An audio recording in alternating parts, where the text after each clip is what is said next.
A very good evening to all of you. And today, आज का जो विषय है बहुत ही इम्पोर्टेंट है बिकॉज हम सबको पता है कि हमारे गुस्सा और खासकर अनकंट्रोल एंगर से कितनी जिंदगियां बर्बाद हो जाती है, कितने रिलेशनशिप खराब हो जाते हैं, कितनी बिजनेस अपॉर्चुनिटीज चली जाती हैं।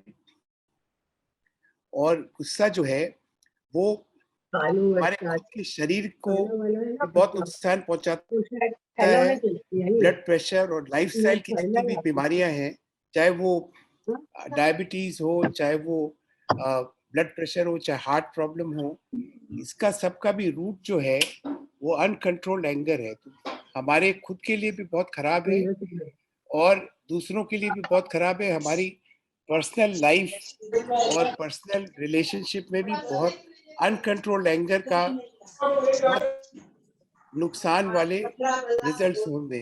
We have found that a certain amount of anger is necessary for running our life effectively in the sense that if you have indisciplined people, अभी जैसे आपने देखा कि काफी लोग म्यूट नहीं कर रहे थे, तो आपको जोर से बोलना पड़ा कि आप म्यूट करिए, क्योंकि अगर आप जोर से नहीं बोलेंगे तो लोग सुनेंगे नहीं आपकी बात। तो ये एंगर का एक पॉजिटिव रोल है और एंगर को अगर हम पूरा यूज ना करें तो शायद हम लोग अपना जीवन इफेक्टिवली रन नहीं कर सकते। तो बात एंगर के होने नहीं होने की नहीं है, अनकंट्रोल्ड एंगर। हमको एंगर को कैसे मैनेज करें ताकि इंटरनली हमको डैमेज नहीं करे। इंटरनली डैमेज जैसे मैंने आपको बताया कि ब्लड प्रेशर, लाइफस्टाइल जितनी भी डिजीजेस हैं, चाहे वो डायबिटिक हो या चाहे हार्ट प्रॉब्लम हो, इवन ब्रेन हेमरेजेस भी हाइट ऑफ एंगर में बहुत लोगों को हुए। तो एक तो इंटरनल डैमेज को हम नहीं होने दें, और दूसरा जो है हम इस कदर एंगर ना हो कि हम ऐसी कुछ बातें कह दे एंगर में जो बाद में हमको रिग्रेट हो कि हमको नहीं कहनी चाहिए, जिससे रिलेशनशिप परमानेंटली खराब हो जाए। इसको हम कैसे मैनेज करें, इसी के ऊपर में आज हम लोग डिस्कस करेंगे। तो आपने देखा कि एंगर क्या है। Anger actually it's a way of defending yourself. आपके ऊपर में कोई परसेप्शन ऑफ अटैक है, चाहे वो आपके इमोशनली आपको कोई अटैक करे, फिजिकली अटैक करे, और आप देखेंगे कि एंगर को बहुत इफेक्टिवली जितने एथलीट्स हैं, जो मार्शल आर्ट प्रैक्टिशनर हैं, वो एंगर से अपने मसल्स और अपनी परफॉर्मेंस को इम्प्रूव करते हैं। आपने देखा होगा जब कोई मैच चल रहा है, कोच अपने जो खिलाड़ियों को बहुत गुस्सा करता, माने वो ऐसी लैंग्वेज यूज करता है जैसे कोई सेना जाके अटैक करी है। Go and take a shit out of them, go and beat them, go and kill them, इस तरह की भाषा का प्रयोग करते हैं ताकि वो गुस्सा होके जो उसके टीम मेंबर्स हैं वो आउट परफॉर्म करें दूसरे ऑपोजिशन टीम। और ये बात आप देखेंगे कि मैं आपको ये सिर्फ नॉर्मल स्पोर्ट्स में नहीं है, ये मार्शल आर्ट में भी इसको यूज करते हैं। जैसे मैं आपको ये ब्रूस ली का एक वीडियो दिखा रहा हूँ, और इसका चेहरा देखिए, जब वो हिट कर रहा है अपने ओपोनेंट को तो उसके चेहरे पर बहुत गुस्से का भाव है। और आप देखेंगे ये गुस्से का भाव बहुत देर तक नहीं रख सकते, क्योंकि इससे इंटरनली आपकी जो रक्त प्रवाह है, आपका जो बॉडी में जो मसल्स है, वो बहुत ज़्यादा देर तक ये गुस्से को वहाँ डैमेज हो सकता है। लेकिन थोड़े वक्त के लिए परफॉर्मेंस इंप्रूव करने के लिए ये एथलीट इसको यूज करते हैं। तो the uncontrolled anger is destructive. अगर आप कंट्रोल्ड एंगर है, चाहे वो बहुत हाइट पे भी अगर आप एंगर ले जाए जैसे ये एथलीट्स ले जाते हैं, लेकिन अगर उनके कंट्रोल में है तो इससे परफॉर्मेंस इंप्रूव होती है। वैसे ही कई बार आपकी जो परफॉर्मेंस है, चाहे वो चाहे आप कोई पढ़ रहे हैं या जो कोई डांस कर रहे हैं, या उसमें भी कई बार जो परफॉर्मर है, the uncontrolled anger changes our behavior and we become, because of this uncontrolled anger, which इसका after effect ये है कि we become very overcritical, we become hostile, which is not only bad for our own health and well-being, it is also very bad for our performance and our relationship with other people. Maybe our employees, our family members, our clients, other stakeholders in our life. What is the cause of this anger? Basically, these are some of the main causes of our anger. First is criticism. When we are criticized or somebody criticizes us, we immediately feel that it is an attack on our ego, attack on our personality, attack on, and the as anger is a self-defense mechanism, we react with anger. Somebody tries to make us do things against our wishes, that is emotional blackmail, and we feel frustrated, and that also results into anger. And sometimes we feel betrayed. We have certain expectations from other people, and when those expectations are not met, we feel betrayed and we react with anger. And this betrayal of trust is based mostly on too much of expectations. हमने किसी के लिए अच्छा किया, उसने return में हमारे लिए नहीं किया, हमने उसको हेल्प किया, उसने हमको हेल्प नहीं किया. These kind of expectations, when not met, then we become anger. And the last is, something happened 20 years back और उसको हम भूल नहीं पा रहे. किसी ने हमको ह्यूमिलेट किया 20 साल पहले, किसी ने हमको हर्ट किया, हमारे इमोशंस को हर्ट किया, या हमको चीट किया, हमारी वो हम आज तक उसको याद कर करके हमको गुस्सा आता रहता है. तो ये मेनली ये कई चीजें हैं. इसके अलावा भी और कारण हो सकते हैं, लेकिन मेनली यही चीजें हैं. तो इसको हम कैसे हैंडल करें? देखिए, क्रिटिसिज्म कई बार जो है वो कौन करता है? क्रिटिसिज्म हमारे शुभ माने जो शुभ चिंतक हैं, चाहे हमारे पेरेंट्स हैं या हमारे टीचर्स हैं या हमारे वेल विशर्स हैं, वही आके हमको क्रिटिसाइज करेंगे. हमको हमारे से बाकी लोगों को तो कोई जरूरत नहीं है, क्यों आके हमको बोलेंगे कि ये ठीक नहीं है. तो इसको लेके गुस्सा करना हर जगह जायज नहीं है. क्योंकि आप देखिए, हम लोग जब किसी ऑडिटर को अपॉइंट करते हैं, उसको पैसे देते हैं. उसको पैसे किस लिए देते हैं? कि तुम हमारे ऑर्गेनाइजेशन की खामियां निकालो, चाहे वो अकाउंट्स में खामियां हो, चाहे वो परफॉर्मेंस में खामियां हो, चाहे वो हमारे सिस्टम्स में खामियां हैं, चाहे हमारे वर्किंग में खामियां. ऑडिटर का काम है खामियां निकालना. जितनी ज्यादा खामियां वो निकालेगा, उतना बढ़िया उसका परफॉर्मेंस को एसेस किया जाएगा. तो उसको तो हम पैसे दे के खामियां निकलवाते हैं. तो कोई आदमी अगर फ्री में आपको आपकी खामी से आपको अवगत कराता है, तो ये तो एक अच्छी बात है कि आपको करेक्शन करने का एक मौका मिल रहा है. अगर आप करेक्ट नहीं करेंगे अपने आप को, तो बाद में जाके उस खामियों के कारण बहुत बड़ा नुकसान हो सकता है आपके जीवन में, आपके बिजनेस में, आपके परफॉर्मेंस में. तो वो तो आपके लिए एक अच्छा है. तो अगर कोई आदमी क्रिटिसाइज करता है, तो इमीडिएटली एंगर से रिएक्ट ना करके हम ये देखें कि उसकी क्रिटिसिज्म में कितनी सच्चाई है. अगर वो वास्तव में सही क्रिटिसिज्म है, तो हमारा वो हितैषी है, हम करेक्ट करने का हमको मौका मिला. अगर हमको ये लगा कि नहीं भाई, उसकी क्रिटिसिज्म, उसका असेसमेंट सही नहीं था, क्रिटिसिज्म उसने किया, लेकिन माने उसको एसेस करने के बाद हमको लगा कि नहीं नहीं, हम ही सही है, वो गलत है, तो कम से कम हमारा कॉन्फिडेंस बढ़ गया कि हम जो काम कर रहे हैं वो सही कर रहे हैं. क्रिटिसिज्म होने के बावजूद हमने जब असेसमेंट किया, तो पता चला हम ही सही थे. और अगर समझिए कोई आदमी है जिसकी आदत ही है लोगों की क्रिटिसाइज, ऐसे भी बहुत सारे लोग हैं जो आदत से मजबूर हैं, उनको किसी में कोई अच्छाई दिखती नहीं है, वो क्रिटिसाइज ही करते रहते हैं. ऐसे आदमी का क्या बुरा मानना? वो तो बीमार आदमी है. उसको तो सारे लोग जानते हैं कि ये तो ऐसे ही बोलता है, उसकी बात की कोई वैल्यू नहीं है, उसको कोई सीरियसली लेता नहीं है, तो उसका बुरा मान के अब आप समझिए कोई आदमी पागल है या कोई आदमी बीमार है, तो वो अगर आपको कुछ बोलता है तो उसका थोड़ी आप बुरा मानेंगे, क्योंकि आपको पता है उसका कोई बात का कोई मतलब नहीं है.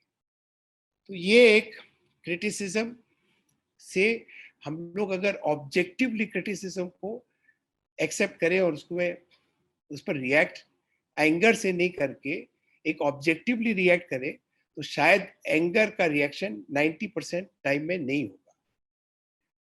अच्छा, इमोशनल ब्लैकमेल होता है, उसके बारे में हम लोग आगे बात करेंगे कि ये हिंदुस्तान में एक नॉर्म है कि यहाँ पर एग्रेसिव लोगों को लोग एक्सेप्ट करते हैं। एग्रेसिव लोगों को कि हम लोग, ये एक बिहेवियरल प्रॉब्लम है जो सिर्फ हिंदुस्तान या साउथ ईस्ट एशिया के लिए स्पेसिफिक है। आप देखेंगे यूरोप, अमेरिका और जो एडवांस देश है उसमें ये बिहेवियर एकदम डिफरेंट है।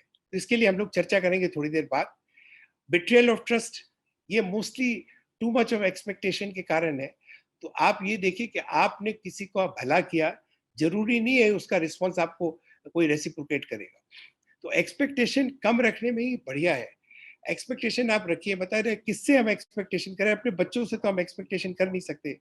हमारे, तो हम बाहर वालों से एक्सपेक्टेशन करना सही नहीं है। हमको कोई अगर किसी का भला करना है तो ये सोच के करना चाहिए कि इसका रिटर्न कुछ नहीं आएगा। अगर वो इसके लिए कोई खराब ही नहीं किया हमारा तो ही बहुत बढ़िया है। मतलब इसका हम एक्सपेक्ट करें कि ये भी वापस में हमको ये करेगा, तो कोई फायदा नहीं है।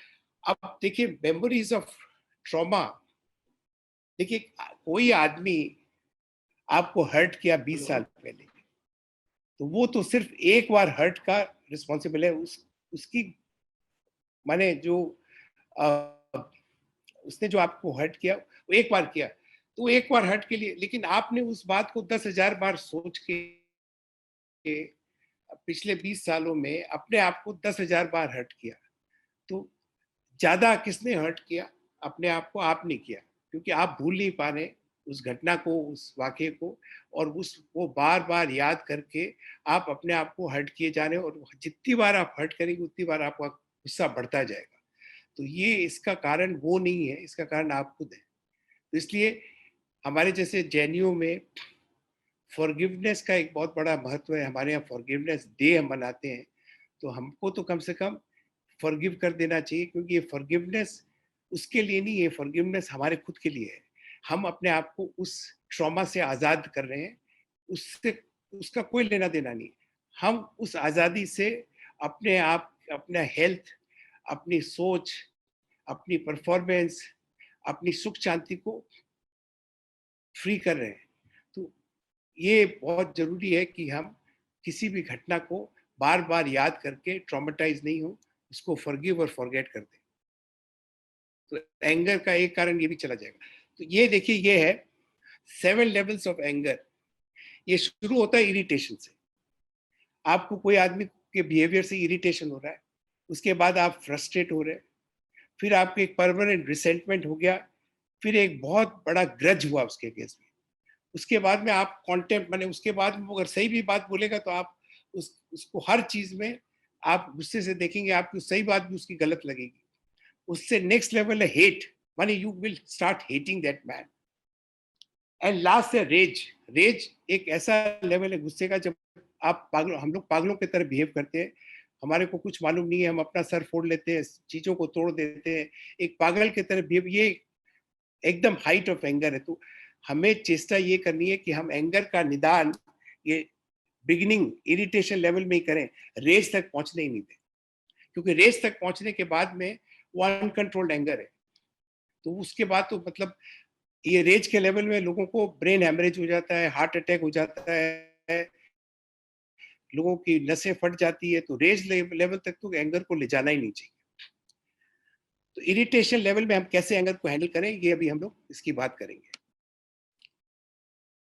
And we must prevent anger turning inward, because अगर इनवर्ट एंगर चला जाता है तो फिर stress, blood pressure, passive aggressive behaviour, ये सब मेडिकल है, ये सब बहुत बड़ी इसकी रिसर्च हुई भी है। और एंगर को लेके तो बहुत बीमारियों के कारणों का कई बार निदान एंगर, फ्रस्ट्रेशन, स्ट्रेस, और ये सब का कारण जो है इरिटेशन से शुरू होता है, और वो किसी ऊपर वाले लेवल में एंगर में जाके वो हमको नुकसान करता है। Actually there are few millions of cases जहां पर anger has led to death of people. It can kill us. Now there are 3 ways of handling the anger. First is expression, second is redirecting, third is calming exercises. Now should we express anger? We must express. और कई बार हम लोग क्या है, जब irritation level में express करते नहीं है, हम लोग उसको बढ़ते जाते हैं। आपने देखा होगा कई बार हम लोग पूछते हैं किसी को कि आपको गुस्सा आ रहा है क्या? बोले नहीं नहीं, मेरे को क्यों गुस्सा आएगा, मैं ठीक हूँ, लेकिन गुस्सा आ रहा है। तो बेस्ट है कि आप एंगर को एक्सप्रेस तब करें जब आप एक्चुअली एंगर नहीं है, एंग्री हुए नहीं है, अभी तक आप कंट्रोल में एंगर के। क्योंकि जो आदमी के बिहेवियर या उसकी कोई कारण से आपको गुस्सा आ रहा है, उसको आपको रोकना जरूरी है। और एंगर का यही एक पॉजिटिव रोल है कि आप अपना गुस्सा दिखा के उसको रोकिए, चाहे वो इनडिसिप्लिन हो, कोई एम्प्लॉय है वो टाइम से नहीं आ रहा है या परफॉर्मेंस नहीं कर रहा है, घर का कोई मेंबर है जो अपनी रिस्पॉन्सिबिलिटी नहीं कर रहा है, या कोई ऐसा आदमी है जिसके बिहेवियर से आपको इरिटेशन हो रहा है, उसको रोकना जरूरी है। और वो आप तब रोकिए जब शुरुआत हो, उसके लिए वेट मत करिए कि भाई वो एक लेवल के बाद जाएगा तब मैं बोलूंगी, रिएक्ट करूंगी। आप उसी टाइम करिए, क्योंकि अभी आप कंट्रोल में हैं, अभी शुरुआत है, उसी टाइम उसको रोकिए और उसको झूठा ही एंगर दिखा के चाहे आप रोकिए। It is better to show a fake anger then to become actually angry, because anger का रोल है उसको रोकना, वो अभी रोकिए आप।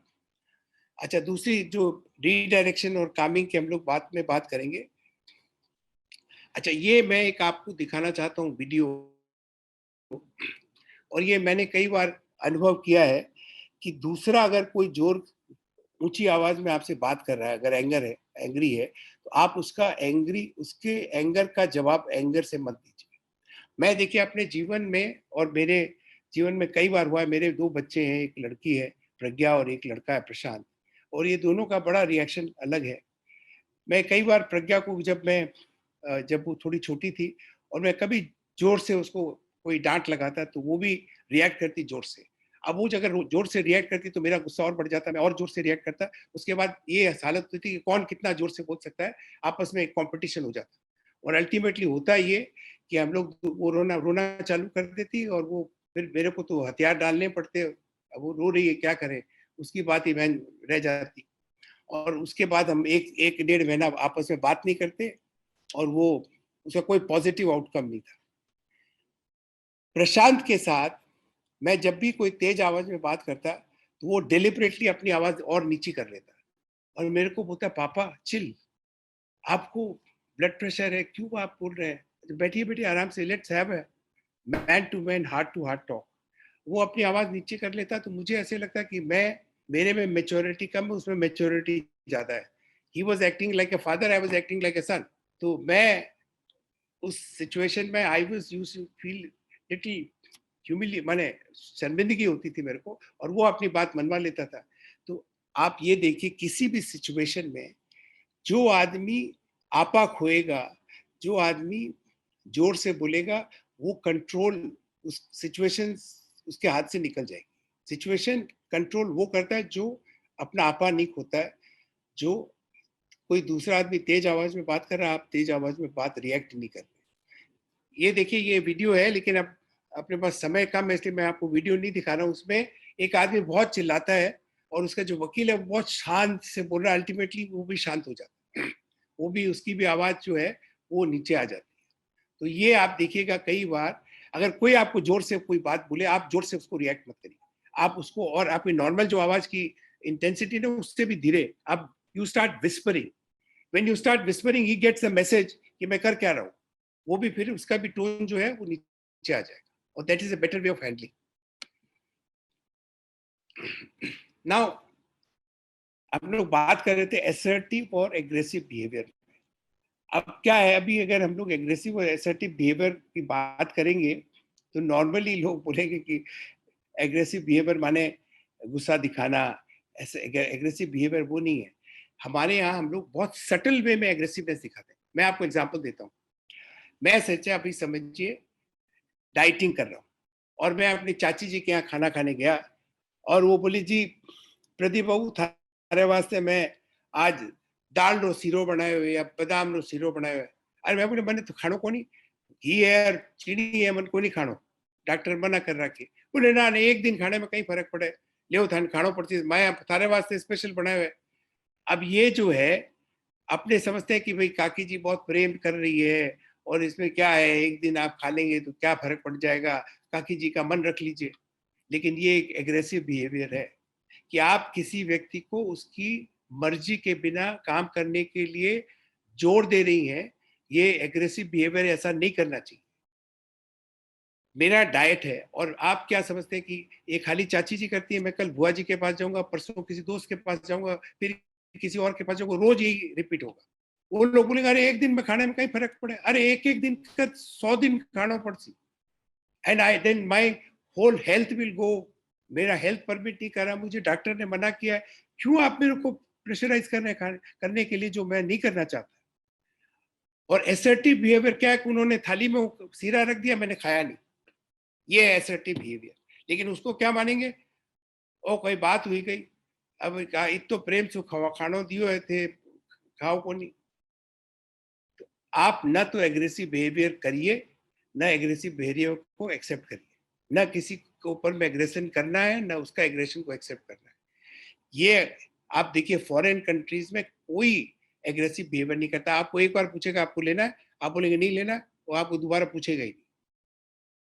वहां लोग ना बोलते चेहरे पर, ये नहीं कि ना पहले चेहरे पर तो हाँ बोल दिया फिर पीछे जाके काम नहीं किया।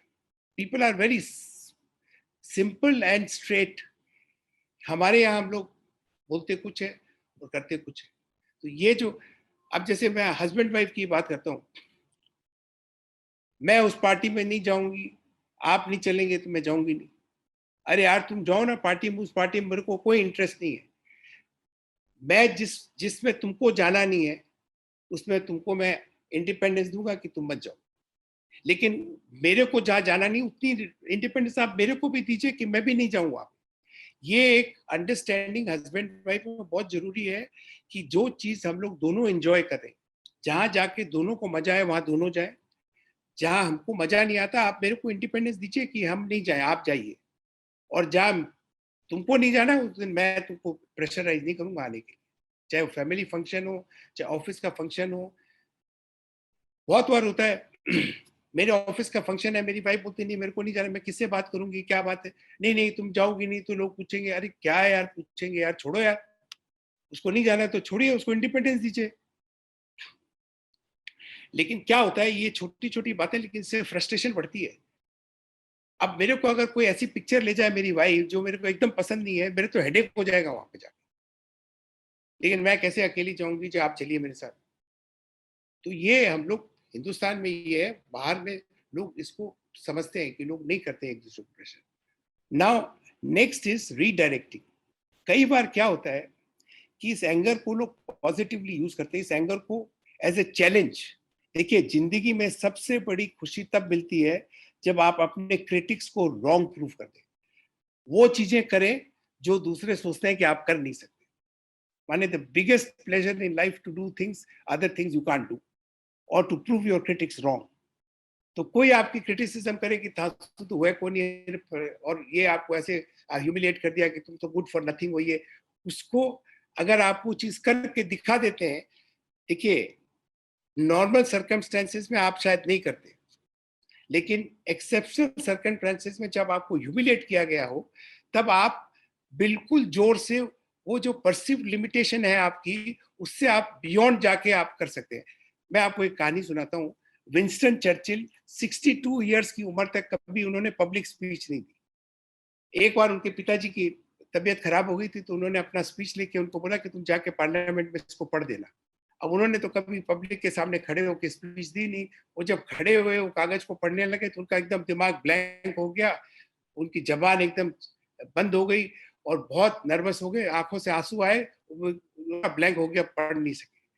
दूसरे दिन सारे अखबारों में इतनी उनकी हंसी उड़ी, लोग बोले क्या बेवकूफ आदमी है, इतने बड़े ओरेटर का बेटा कागज पढ़ के नहीं कर सकता माने। और हर जगह वो जाए उनकी ह्यूमिलिएशन हो, उनकी लोग उनके बारे में बातें कर रहे, तब उन्होंने निश्चित किया कि मैं अपने पिताजी से बेटर ओरेटर बन के दिखाऊंगा। इतनी ह्यूमिलिएशन मेरी हुई है, इसका मैं प्रतिकार करूंगा। 62 इयर्स की उम्र तक उन्होंने एक पब्लिक स्पीच नहीं दिया। उसके बाद वो 4-5 साल के अंदर में इतने बड़े, इतने पॉपुलर पब्लिक स्पीकर बन गए कि आज अगर आप वर्ल्ड के 10 बेस्ट स्पीचेस लें तो 3 उनके दिए हुए हैं। And he one the second world war just because of inspirational speeches. आप सोचिए कि उस ह्यूमिलिएशन का कितना पॉजिटिव रिजल्ट हुआ। अगर वो ह्यूमिलिएशन नहीं होती तो विंस्टन चर्चिल ना कभी पब्लिक स्पीकर बनते, ना इंग्लैंड के प्राइम मिनिस्टर बनते, ना वो अपने मेमोर्स लिखते, ना उनको नोबेल प्राइज मिलता। ये सारे सीरीज इसलिए हुआ कि उनका ह्यूमिलेशन हुआ, उनका इतना गुस्सा हुआ, वो इतने गुस्से हुए ह्यूमिलिएशन के कारण, उन्होंने सारी एनर्जी रीडायरेक्ट की अपने क्रिटिक्स को रॉन्ग प्रूफ करने के लिए। अच्छा, टू काम आवरसेल्फ हम लोग को पता ही है क्या करना है।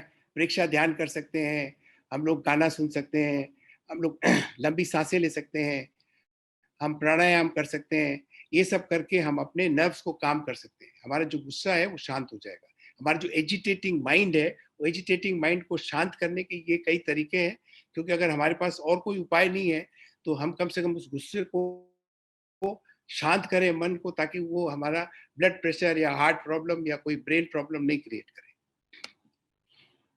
नाउ, एंगर में हमेशा हम लोग गलत डिसीजन लेते हैं, इसलिए एंग्री मोड में कभी कोई बात बोलनी नहीं चाहिए, कभी कोई एक्शन लेना नहीं चाहिए। समय देना चाहिए ताकि हमारा एंगर कूल हो जाए और हम ऑब्जेक्टिवली उस सिचुएशन को देख के हम कोई सही बात कहें या सही निर्णय ले सकें या सही काम करें। तो इसलिए एंगर के मूड में कोई डिसीजन या कोई बात कहनी नहीं चाहिए। अच्छा, आपको ये बता दूं मैं कि हिंदुस्तानी सबसे ज्यादा एंग्री कौम है। आपको मैं एक घटना बताता हूँ। मैं जर्मनी में गाड़ी में जा रहा था ऑटोबान के ऊपर में, मेरा कलीग गाड़ी चला रहा था और मुझे लग रहा था कि ये ठोकेगा सामने वाली गाड़ी को, क्योंकि उसका रिएक्शन से 1 सेकंड लेट हो रहा था। और सचमुच वो या थोड़ी देर में सामने वाली गाड़ी ने ब्रेक मारा और हमारे ड्राइवर जी ने ब्रेक मारा, लेकिन वो जाके फिर भी गाड़ी सामने वाली गाड़ी को हिट कर दी। दोनों गाड़ियां रुक गई। ड्रिजल हो रही थी उस टाइम में, हल्की हल्की बारिश हो रही थी, और हमको लगा कि सामने जर्मन है तो कोई आके हल्ला करेगा या ठोकेगा। गाड़ी रोक के हम लोगों ने इमीडिएटली पुलिस को फोन किया। वो नॉर्मल है, दोनों आदमी पुलिस को फोन करते हैं और फिर पुलिस आके रिपोर्ट लिखती है, उसके बाद एक्सचेंज करते हैं अपना इंश्योरेंस का कार्ड नंबर, और फिर उसके बाद चले जाते हैं। तो हमने देखा वो सामने वाला गाड़ी से उतरा, उतर के अपने पीछे वाली गाड़ी का दरवाजा खुला, और हम लोग देखिए क्या कर रहा है, कोई बंदूक बंदूक तो नहीं निकाल रहा है। उसने देखा, हमने बंदूक नहीं, एक फ्लास्क निकाला उसने, और उसके हाथ में हमने देखे 3 कागज के गिलास थे, और हम लोग को ऐसे वेव किया। हम लोग भी उतरे गाड़ी से, उन्होंने 2 कागज की गिलासें हमको पकड़ाई, एक अब खुद लिया, और हॉट कॉफी हम लोग को पिलाई। इतना बढ़िया सुंदर मौसम था, हम लोग कॉफी पी रहे थे, मजा कर रहे थे, जब तक पुलिस आ गई। पुलिस को उसने कहा कि मेरी गलती थी, मैंने अचानक ब्रेक मारा। पुलिस ने कहा नहीं, आपकी गलती नहीं है, पीछे वाली गाड़ी को एडिक्वेट डिस्टेंस रखना चाहिए कि अगर आप सडन ब्रेक भी मारे तो गाड़ी आके हिट नहीं करेगी। एनीवे, पुलिस ने रिपोर्ट ले ली, हम लोगों ने कार्ड एक्सचेंज किए। उसके बाद वो 15-20 दिन बाद ब्रेमेन आया, हमारे जहाँ हम रहते थे, वो डुसलडॉर्फ में रहता था। उसने फोन किया, कह रहे मैं तुम्हारे शहर में हूँ, मेरी कॉफी एक ड्यू है, आ जाऊँ क्या ऑफिस में? बोला हाँ आ जाओ। वो कॉफी पीने आया हमारी ऑफिस में। उसके बाद हमारा बड़ा अच्छा मित्र बन गया डुसलडॉर्फ में। उसने हमको 2-3 कस्टमर से इंट्रोड्यूस किया। तो देखिए, ये है एक्सीडेंट का आउटकम। और यहाँ अगर कलकत्ते में या कहीं और जगह आप सोचिए कि अगर गाड़ी का इस तरह से एक्सीडेंट हो जाए तो वहां तो युद्ध चालू हो जाएगा सड़क के ऊपर। तो ये हमारा एक तरीका बड़ा अजीब है। हम एकदम बहुत एंग्री, हमारे गुस्से से हम भरे हैं, हर व्यक्ति यहाँ पे छोटी छोटी बातों में हम लोग अपना आपा खो देते हैं। एंड ये एक रिसर्च की गई है, उन्होंने कहा ये क्यों हिंदुस्तानी इतने एंग्री हैं। एक तो हमारा गर्म देश है, एक खाना हम खाते हैं उसमें बहुत मिर्चें और ये सब खाते हैं, उससे भी गुस्सा ज्यादा आता है हम लोग को। और हमारे में टॉलरेंस बहुत कम है, बहुत कम टॉलरेंस है। इसलिए हमको बहुत ध्यान रखना चाहिए कि हम गुस्से पर कंट्रोल करें, क्योंकि यहाँ पर सबसे ज्यादा बीमारियां जो है लाइफस्टाइल डिजीजेस, उसका मेन कारण है गुस्सा, फ्रस्ट्रेशन, स्ट्रेस और टेंशन। और यहाँ एक ये भी लोगों ने पता किया कि जो एसर्टिव और एग्रेसिव बिहेवियर को जो हम लोग डिस्टिंग्विश नहीं कर पाते, जो फॉरेन में लोग कर लेते हैं, यहाँ एक सोशल नॉर्म है। हमें सबसे ज्यादा चिंता ये रहती है कि दूसरा हमारे बारे में क्या सोचेगा, वह कहीं कैसी। माने हम अपना जीवन अपने लिए नहीं जीते, हम अपना जीवन जीते हैं दूसरों की अप्रूवल सीकिंग में। ये तो माने ताई जी कहीं बोलती है, ताऊ जी कहीं बोलती है, फलाना आदमी कहीं बोलती है। अरे यार, अपनी जीवन यार आप अपनी तरीके से जिए ना, किसी को क्या मतलब है।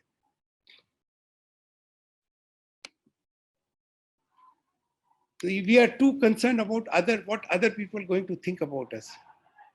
लेकिन मैं आपको एक बात बता दूं, जिसके पास इतना वक्त है कि वो आपके बारे में चर्चा करे, वो आदमी की कोई ओपिनियन की कोई वैल्यू नहीं है, बिकॉज वो आदमी के पास और कोई काम नहीं है सिवाय दूसरों की चर्चा करने का। तो ऐसे आदमी का की ओपिनियन से क्या लेना देना है अपने को? And is it good to unleash our anger? Never. आप जब गुस्से से भरे हो, आप एकदम जबान अपनी बंद रखिए, कोई बात मत बोलिए उस time.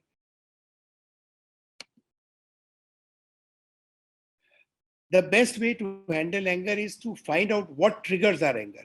Sometimes some people's behavior, some people's company, some people's comments, some people's non-performance, ये हमारा एंगर क्रिएट करते हैं। तो ऐसी चीजों को जितनी जल्दी हो आप उनको दूर रखें, धीरे धीरे उनसे आप दूर हो जाइए। किसी लोगों के बिहेवियर से अगर आपको एंगर गुस्सा आता है तो उनके साथ उनको अवॉइड करिए। किसी की परफॉर्मेंस ठीक नहीं, उसके लिए आपको गुस्सा आता है तो उस आदमी को या तो हटाइए या फिर उसको बोलिए परफॉर्म ठीक करेगा, नहीं तो उसको हटा दीजिए। क्योंकि गुस्सा बार बार करने से हमारा ही शरीर खराब होगा, हमारे परफॉर्मेंस और हमारी माने शांति में बाधा आएगी। Now expectations are also very very, यहाँ हिंदुस्तान में बड़ा कॉज है ये कि हम लोग एक्सपेक्ट करते हैं लोगों से, हस्बैंड से, वाइफ से, बच्चों से, इन लॉज से, डॉटर इन लॉ से। ये एक्सपेक्टेशन जितना कम हो उतना अच्छा है। एंड एक चीज है कि यहाँ ये है कि भाई उसको मिला और हमको नहीं मिला। देखिए एक बहुत बढ़िया मैंने एक एक किसी का रिएक्शन सुना था। एक फुटबॉल प्लेयर था, ओलंप माने वर्ल्ड वर्ल्ड टीम में खेलने वाला फुटबॉल प्लेयर था, और उसको कैंसर हो गया। माने भरी जवानी में कैंसर हो गया, और नॉन क्यूरेबल कैंसर हुआ। ऐसा हुआ कि वो अब सरवाइव नहीं करेगा। तो उसको लोगों ने कहा कि तुमको भगवान से तुमने पूछा नहीं कि तुमको क्यों? उसने कहा जब मैं अपने गांव में सबसे सेलेक्ट हुआ कि मैं बेस्ट एथलीट हूँ, तब मैंने भगवान को नहीं पूछा कि वाई मी, ये मेरे को क्यों फेवर किया गया। जब मैं डिस्ट्रिक्ट में चैंपियन हुआ तब भी मैंने नहीं पूछा, जब मैं नेशन में बना तब नहीं हुआ, इंटरनेशनल प्लेयर हुआ तब नहीं पूछा। तो अब मैं जब मेरे को भगवान ने ये भेजा है कैंसर, तो मैं कैसे पूछ सकता हूँ? जब अच्छी चीजें हो रही थी तब तो मैंने पूछा नहीं, अब जब खराब हो रही है तो मैं पूछूंगी मेरे साथ क्यों हो रहा है? तो देखिए क्या है कि जीवन में अच्छाई और बुराई, अच्छी चीजें और बुरी चीजें दोनों आएगी। तो हमको उसको समभाव से एक्सेप्ट करना है। तो इंस्टेड ऑफ थिंकिंग कि why this is happening to me, so what it is happening to me, so what my colleague has got promotion and I have not got promotion. So what? Others have bigger car and I don't have a bigger car. So what others? आपसे नीचे भी देखिए ना, खाली ऊपर देख के फायदा क्या है? ऊपर देख के खाली फ्रस्ट्रेशन आएगा, नीचे देख के आपको सेटिस्फेक्शन होगा कि you are much better off than many others. तो वो एटीट्यूड रखना बहुत जरूरी है, उससे फ्रस्ट्रेशन और एंगर कम होगा। एंड एक एटीट्यूड है लोगों का रहता है ऑल और नथिंग। मैं तो कभी कॉम्प्रोमाइज करूँ को नहीं। पापा हम लोग 15 दिन के लिए जाएंगे छुट्टी में, या तो हम नहीं जाएंगे। अरे पापा का भी दूसरा काम है, we must meet in between. Give and take की एटीट्यूड होनी चाहिए कि भाई थोड़ी आप आए थोड़े हम आए, और मिडिल में कहीं मीट करें हम लोग।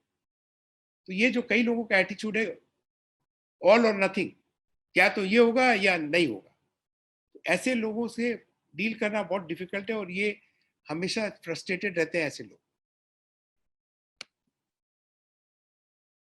एंड समटाइम हम लोग को लगता है कि हर चीज का सोल्यूशन है, अभी का भी करो, इसका क्या सोल्यूशन है, अभी अभी का भी जवाब दो। बहुत सारी चीजें ऐसी है जो समय से उसका सोल्यूशन आता है, आज उसका सोल्यूशन नहीं है। सिर्फ समय उसको हील कर सकता है, समय उसको ठीक कर सकता है। तो हमें पेशेंस रखना बहुत जरूरी है कि भाई आज संभव नहीं है, पेशेंस रखते हैं, शायद कल कोई सोल्यूशन आ जाए। उसके लिए फ्रस्ट्रेट और टेंशन और गुस्सा करने से कोई फायदा नहीं। And some situations, people, timings, causes us irritated. कई लोगों के सानिध्य में जाने से हमको इरिटेशन होता है, तो उनके साथ बेटर है कि हम मिले ही नहीं, उनको अवॉइड ही करें. उनके बिहेवियर चेंज हम लोग करने की चेष्टा करें तो फ्रस्ट्रेट ही होगा, वो कभी चेंज नहीं होंगे. हम अपने अपने आप को चेंज कर सकते हैं, हम दूसरों को चेंज नहीं कर सकते. तो ये सोच के हम लोग तय कर लें कि भाई हमको चेंज करना पड़ेगा अपने आप. एंड आपका कोई बहुत नजदीकी व्यक्ति है, जैसे मैं आपको हस्बैंड वाइफ की बात करता हूँ, तो कुछ जरूरी नहीं है कि आपके हस्बैंड हर टाइम आपसे एग्री करें. और समझिए आपका किसी से आर्ग्यूमेंट हो गया, या आप और हस्बैंड आपको ही आपकी गलती दिखा रहा है, आपको और गुस्सा आ जाएगा, कह रहे तुम उसके बारे में कैसे सोच रहे हो, तुम मेरे हस्बैंड हो या उसके उसके ये हो. देखिए, we have to agree to disagree. An ultimate test of love and affection and friendship is when we disagree and still hold hands. मैं डिसएग्री हो रहा हूं उसका मतलब नहीं है कि मेरा कोई प्यार कम हो गया आपके लिए. मैं डिसएग्री इसलिए कर रहा हूं क्योंकि मुझे प्यार है.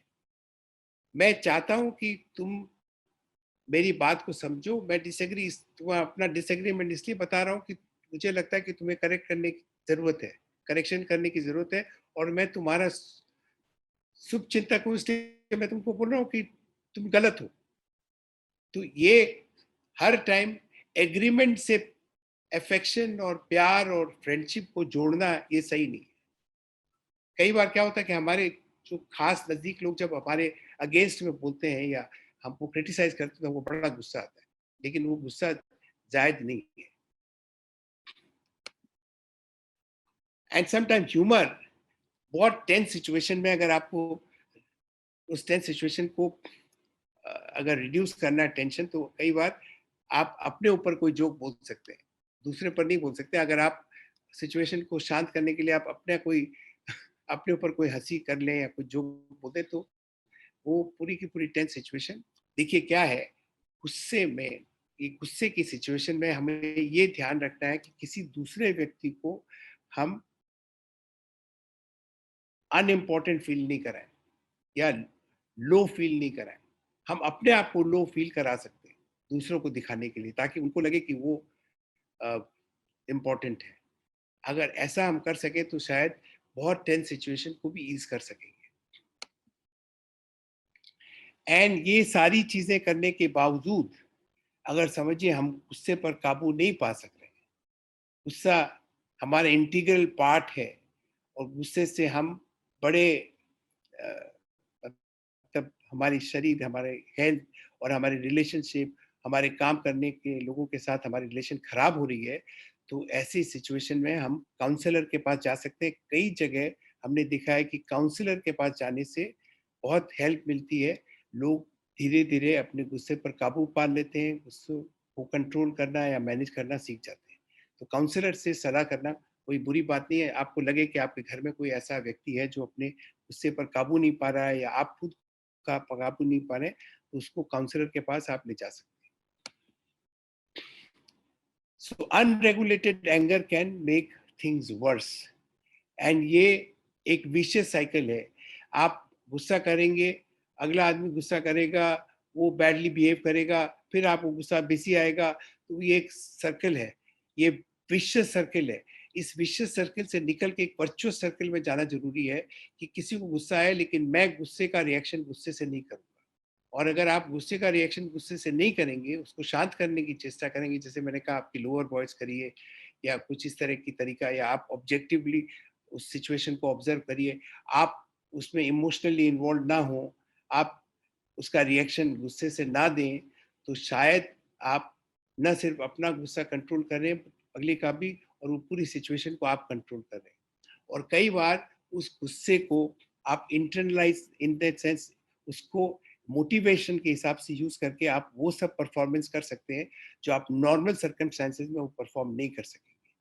क्योंकि सबसे बड़ा मोटिवेशन आदमी को जब आता है जब उसको ये लगता है कि मैं अपने क्रिटिक्स को रॉन्ग प्रूव कर दूँ. वो अगर अगर आपने सीख लिया कि आपके गुस्से को आप मोटिवेशन की तरह यूज कर सकते हैं, तो आप गुस्से को पॉजिटिवली अपने जीवन में यूज करके अपनी परफॉर्मेंस और अपनी लाइफस्टाइल या अपनी क्वालिटी ऑफ लाइफ को इम्प्रूव कर सकते हैं। तो ये है गुस्से के ऊपर कैसे मैनेज करें, गुस्से से बेनिफिट कैसे लें, गुस्से को हम हमारा गुलाम बना के रखें, गुस्से को हमारा मास्टर नहीं बनाए। तो ये था आज का प्रेजेंटेशन। अब आपके कोई क्वेश्चंस हैं तो आप उससे पूछ सकती हैं।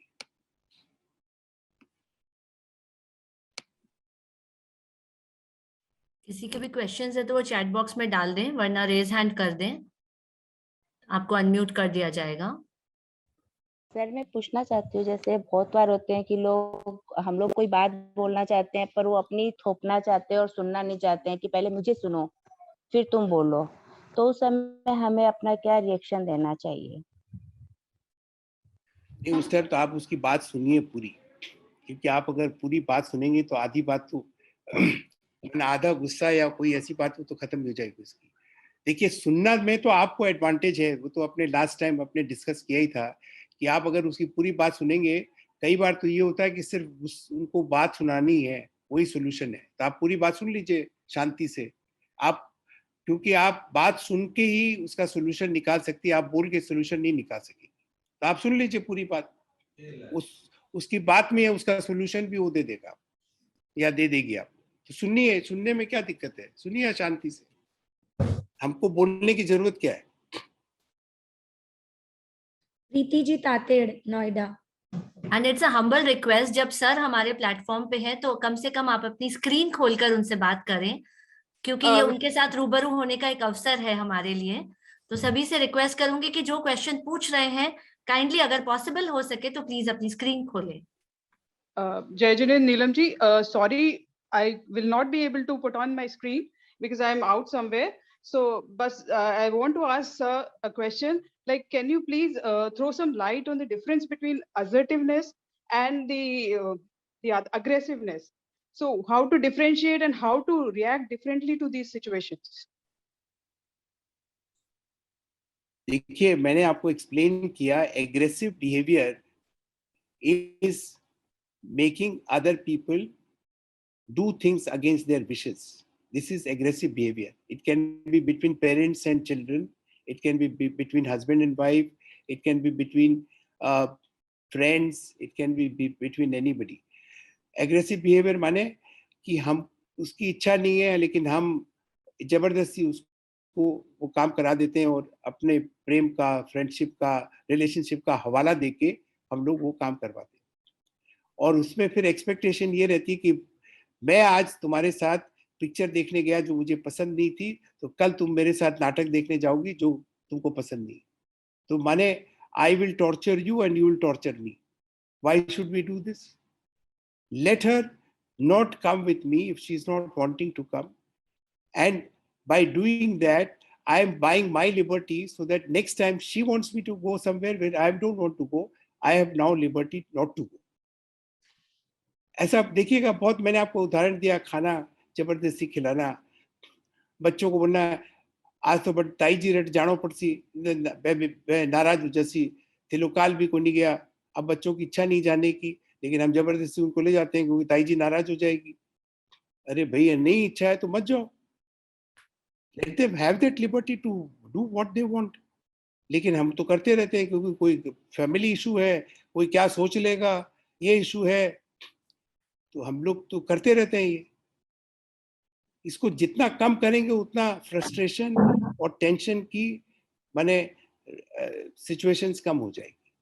और बच्चे नहीं जाना चाहते लेकिन हम ले जाते हैं क्योंकि हमको लगता है कि भैया उतनी तो 4 बात सुना देंगी। अच्छा, वो हम 4 बात क्यों सुनाए भाई? ये भी एग्रेसिव बिहेवियर है। और हमारे हिंदुस्तान में तो ये नॉर्मल है। हम जिंदगी, आधी जिंदगी इसलिए जीते हैं कि वो लोग क्या कहेंगे। Really, that's true. Anita ji Dhariwal, next. जय जिनेंद्र सर, अभी हमको अगर इग्नोर, हाँ, अगर हमको इग्नोर किया जाता है फैमिली में, तो उस टाइम हमारा रिएक्शन कैसे होना चाहिए? देखिए, आपको अगर इग्नोर किया जा रहा है तो अच्छा है ना, आपसे एक्सपेक्टेशन भी कम होगी। आप उसको पॉजिटिवली देखिए। देखिए, लोगों का बिहेवियर आप चेंज नहीं कर सकेंगे, अपना रिएक्शन आप चेंज कर सकते हैं। कोई आपको इग्नोर कर रहा है तो आप उसको जबरदस्ती आपके ऊपर में टेंशन देने के लिए बाध्य नहीं कर सकेंगे, लेकिन आप अपना रिएक्शन चेंज कर सकती हैं कि आपको इग्नोर कर रहा है, आप उसको पॉजिटिवली सोचिए। इग्नोर कर रहा है इसका मतलब कि मुझसे एक्सपेक्टेशन भी नहीं है, बहुत बढ़िया बात है, I am left alone, it's a very nice things, क्योंकि जिस पर अटेंशन दिया जाएगा उससे एक्सपेक्टेशन भी ज्यादा होगा। सरला जी गंग। हाँ जी, जय जिनेंद्र सर। जय जिनेंद्र। मेरा प्रश्न था इरिटेशन से लेकर रैग तक का, एक बार थोड़ा सा क्लियर कर दीजिए। मेरे आपने एक्चुअली मैं सुना सुन मेरा नहीं पाया, प्रश्न? नहीं सुना, अब आवाज आप अच्छा, बताइए। इरिटेशन से लेकर इरिटेशन से लेकर रेज रेज तक हाँ, का पूरा रेज। एक बार थोड़ा सा समझा दीजिए। हाँ, देखिए क्या है, जब गुस्से की शुरुआत होती है ना, वो एक इरिटेशन से होती है। जब कोई कोई आदमी ऐसा काम कर रहा है जिससे आपको इरिटेशन हो रहा है, लेकिन अगर आप उसका निदान इरिटेशन के लेवल पे नहीं करेंगी तो धीरे धीरे वो गुस्से का जो लेवल है वो बढ़ता जाएगा, और वो एक दिन इस तरह के लेवल में पहुंच जाएगा कि आप उसको बिल्कुल कंट्रोल नहीं कर सकेंगे। वो लेवल है रेज का। जैसे कोई आदमी आपको आज, आपको कोई ऐसा किया जिससे आप इंसल्टेड फील हुई, आपको इरिटेशन हुआ, लेकिन आपने उसका कोई रिएक्शन, उसका ऐसा उसको रोकने का कोई एक्शन नहीं लिया, वो कल फिर आपको उसको वापस किया। अब आपको सेकेंड टाइम जब उसने आपको इंसल्ट किया तो आपका गुस्सा का लेवल और बढ़ गया। ये बढ़ते बढ़ते अगर रोज अगर आपको इंसल्टेड फील को, एक दिन वो पूरा गुस्सा आपका फूटेगा, तो आप उस फूटने के लिए वेट मत करिए कि अब फूटने, जिस दिन फूटेगा उस दिन आप जाके उसको रिएक्ट करेंगे। आप आज ही उसको रिएक्ट करिए, आज ही बंद करिए उसको, ताकि वो दोबारा आपको इंसल्ट नहीं करे। मैं अनम्यूट हो गई हूँ वैसे। ओके, अर्चना जी आप पूछ सकते हैं। जय जिनेंद्र सर। हाँ, जय जिनेंद्र। मेरा क्वेश्चन है कि हमें पता है कि एक्सपेक्टेशन नहीं रखनी चाहिए, गुस्से को होल्ड नहीं करना चाहिए और आर्ग्यूमेंट नहीं करना चाहिए, बट फिर भी हो जाता है, मतलब ध्यान रखते हुए भी अनकॉन्शियसली हो जाता है, तो उसके लिए क्या करें सर? देखिए, आफ्टर ऑल हम लोग ह्यूमन बीइंग हैं, कोई यस सर। देवता तो है नहीं है। तो हम अगर इसके प्रति सेंसिटिव होंगे, अगर इसके प्रति जागरूक हो जाएंगे, तो आप देखेंगे धीरे धीरे ये कम हो जाएगा आपका। तो जागरूक होना बहुत जरूरी है। वो जागरूकता के लिए ही आज का सेशन किया गया है, ताकि जी हम सर। हमारे बिहेवियर को और क्लोजली, ऑब्जेक्टिवली फ्यूचर में देखना चालू करें। जब आप अपने आप को देखना चालू करेंगी, आपको लगेगा कि आप स्वयं नहीं कर रही, कोई और कर रहा है, आप तटस्थ होके अपने बिहेवियर को ऑब्जर्व करेंगी, तो आप देखेंगी कि आप धीरे धीरे अपने ऊपर कंट्रोल रखना में सक्षम हो जाएंगे। जब आपको लगेगा ना कि आप नहीं कर रही, कोई और कर रहा है, और आप ऑब्जेक्टिवली अपने बिहेवियर को वॉच कर रही है, तो आपको लगेगा कि आप कंट्रोल में है और आपकी धीरे धीरे वो चीजें निकल जाएंगी। तो आप ये प्रैक्टिस करिए। नेक्स्ट टाइम जब आपको गुस्सा आने की सिचुएशन हो और आप गुस्से में बात करें, आप उसी टाइम देखिए कि आपका बिहेवियर, आप क्या कर रही है, आप देखेंगे कि आपका बिहेवियर चेंज हो जाएगा। नीतू जी Patawari. Jai Jinendra Pradeep ji. Jai It was really a very nice session. I really enjoyed it. All I want to ask is nowadays the Gen Next, you know, the coming generation, we hear they have a lot of anger issues. So how do as parents who are not able to diagnose, is it really anger or they are not able to express themselves? How do you identify keeping up the relations with them?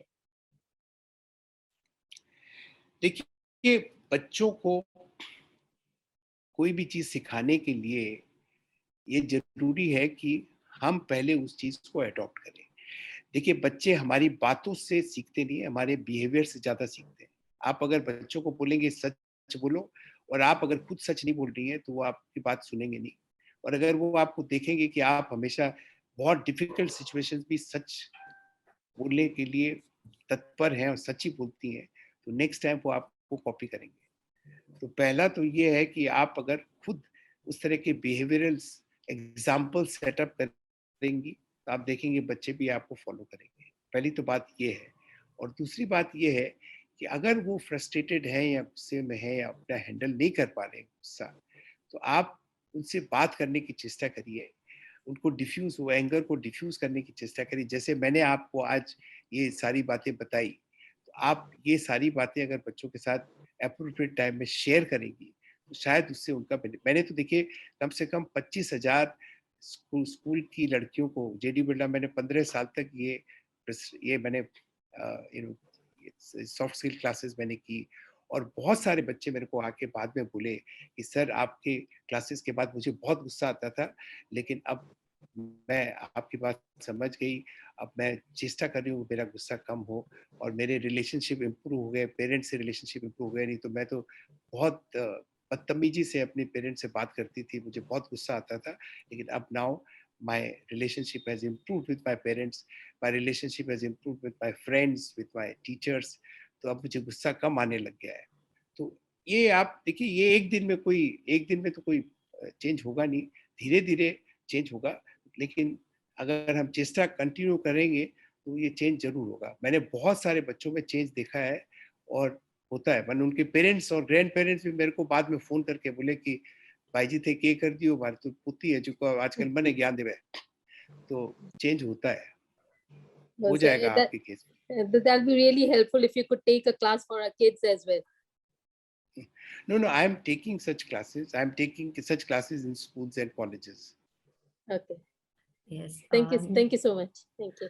Nidhi ji, I think कि काफी questions raise hands है जिन्हें हम complete नहीं कर पाएंगे, तो definitely अगले सेशन में हम जो भी आपके उसके रिलेटेड होंगे क्वेश्चंस, उसकी क्वेरी हम डेफिनेटली ट्राई करेंगे कि हम कर सकें। एंड सर एक्चुअली ये फ्लडेड हो चुका है, इतने सारे एप्रिसिएशंस हैं, एंड द ब्यूटी इज, जो मैंने लास्ट क्लास में भी देखी और इस क्लास में भी, कि जितने लोग स्टार्ट करते हैं सेशन के एंड तक, बिफोर Q&A स्टार्ट्स, उतनी स्ट्रेंथ बरकरार रहती है। नहीं तो नॉर्मली जब सेशन स्टार्ट होता है तब तो स्ट्रेंथ काफी रहती है, बट टूवर्ड्स ग्रेजुअली स्ट्रेंथ कम हो जाती है। लेकिन आज चूंकि हम थोड़े लेट थे, बीच में डिस्टर्बेंस भी हुआ, तो काफी लोग उस समय ज्वाइन हुए थे और निकल गए, बट जितने भी मेरे पास रिव्यूज आ रहे हैं sir, like it's an opportunity, ABTMM के लिए एक अपॉर्चुनिटी कि आप हमारे इस प्लेटफॉर्म पर पधार कर हम सबको मोटिवेट कर रहे हैं, और जो भी ये सेशन ज्वाइन कर रहे हैं उनसे डेफिनेटली रिक्वेस्ट करूंगी कि सर के जितने भी सेशंस हैं लाइफ को रिफॉर्म कर देने वाले हैं। बहुत चीजें हमें पता होती है, लेकिन जिस अंदाज में वो बताते हैं, because he is at a certain height, और जब वो अपने एक्सपीरियंस हमारे साथ शेयर करते हैं तो वास्तव में हमें लगता है कि हमारी लाइफ भी एक परिवर्तन, यहाँ से एक U turn may be. Sir आपके फर्स्ट सेशन के बाद मेरे पास काफी सारे कॉल्स आए थे कि लिसनिंग स्किल नाम से भी कुछ होता है क्या, हमें मालूम ही नहीं था, और वी कुडंट रियलाइज कि हम अच्छे से लिसन नहीं कर रहे हैं। लेकिन उस एक सेशन के बाद बहुत जनों को, इनफैक्ट मुझे भी पता चला कि यहाँ मुझे चुप रहना चाहिए था और यहाँ मुझे सुनना चाहिए था। तो इट वाज डेफिनेटली कुछ ऐसी थी जिस पे हमारा कभी फोकस गया ही नहीं, हमारे लिसनिंग स्किल्स को एक्टिवेट करने में हमारा कभी फोकस ही नहीं गया, और वो फोकस आपके पिछले सेशन के माध्यम से हम सबका ध्यान डाइवर्ट करवाया। तो इट्स अ रियल प्लेजर कहूँ, अपॉर्चुनिटी कहूँ, इट्स अ प्राइड कहूँ कि हम सबको ये अवसर मिला कि हम सब आपकी ये सेशन ज्वाइन कर पाए हैं। एंड सर काफी जनों ने पूछा है कि कोई ऐसी आपकी बुक या ऐसा कुछ आपके पास है क्या, तो सर ने मुझे तो ऑब्लाइज किया है ये बुक देकर, तो अगर सर ऐसी कोई बुक की अवेलेबिलिटी हो पाती है तो डेफिनेटली जो यहाँ पर। यस सर, मैं आपको इसकी सॉफ्ट कॉपी भेज दूंगा, ताकि आप सॉफ्ट कॉपी सबसे सर्कुलेट कर लीजिए। सॉफ्ट कॉपी से आप हार्ड कॉपी प्रिंट भी कर सकती हैं।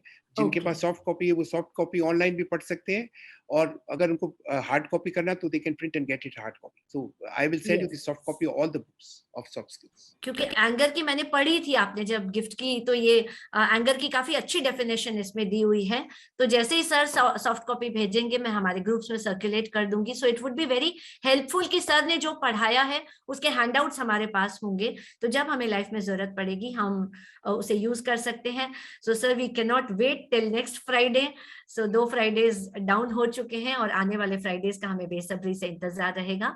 सो for vote of thanks I would like to invite Archana ji Bhandari. Thanks Neelam ji.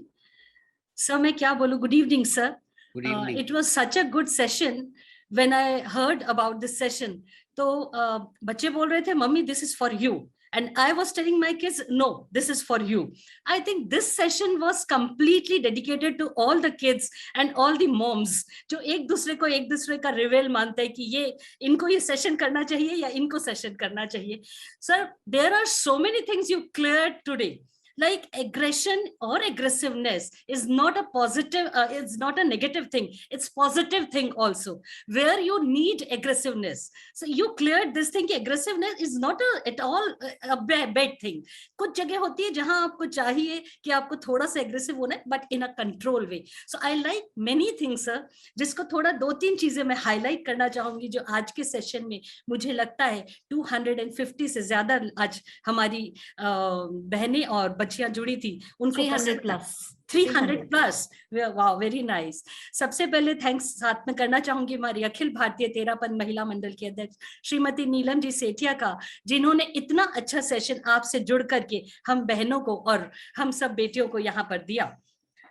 Sir, हमारा गुस्सा जो होता है, एग्रेसिवनेस, हमारे शरीर को बहुत नुकसान पहुंचाता है.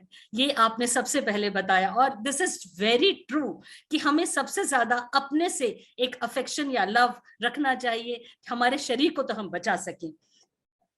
उसके बाद हम अनकंट्रोलेबल एग्रेशन को कैसे कंट्रोल कर सकते हैं. हम जब किसी से बात करें तो हम किस तरीके से बात करें. आपने बहुत अच्छे से समझाया व्हेन समबडी इज हीलिंग, तो उस समय आप कैसे आराम से धीरे से बात कर सकते हैं और उसके गुस्से को शांत कर सकते हैं. आपने बताया, ये मुझे पहली बार पता चला कि बहुत ज्यादा मनवार करना भी एक एग्रेसिवनेस का कारण हो सकता है. मैंने कभी सोचा भी नहीं था कि मैं जब मनवार करती हूँ तो दिस इज ऑल्सो एग्रेसिवनेस, या मैं झूठा छोड़ती हूँ वो भी एग्रेसिवनेस है मेरी. आई डिडंट नो कि ये चीजें भी एग्रेसिवनेस का कारण होती है, सर. उसके बाद में अगर मेरे हस्बैंड कहते हैं कि आप कहीं पार्टी में जाओ और मेरे साथ चलो, और मैं मना कर देती हूँ, या मैं बोलती हूँ आप मेरी फ्रेंड के यहाँ चलो और वो मना कर देते, तो ये मेरी एग्रेसिवनेस है. मुझे लगता था this is my right, but today you cleared me कि this is not your right, this is actually aggressiveness जो हम एक दूसरे को दिखाते हैं. So मुझे लगता है हमें सबको अपनी स्पेस देनी चाहिए, एक मी टाइम देना चाहिए, जिससे हम एक दूसरे को वो स्पेस दे करके अपना एग्रेसिवनेस कम कर सके. हमारे ट्रिगर क्या होने चाहिए, हमारे एंगर के, वी शुड नो, हमें पता होना चाहिए. आपने बहुत अच्छे से बताया हमारे ट्रिगर कि हमें किस तरह से अपने गुस्से को शांत करना चाहिए. Patience, agree to disagree. This is also a very good point. Agree to disagree. कि कई बार लगता है कि बस अब तो हम नहीं जीत पाएंगे या इसको आगे नहीं बढ़ाना है. It's better to disagree movement कि वहां पे बात को खत्म करूं. बहुत सारे पॉइंट है सर, मैंने बहुत सारे नोट्स बनाए हैं, मैं कहाँ से शुरू करूं और कहाँ खत्म करूं.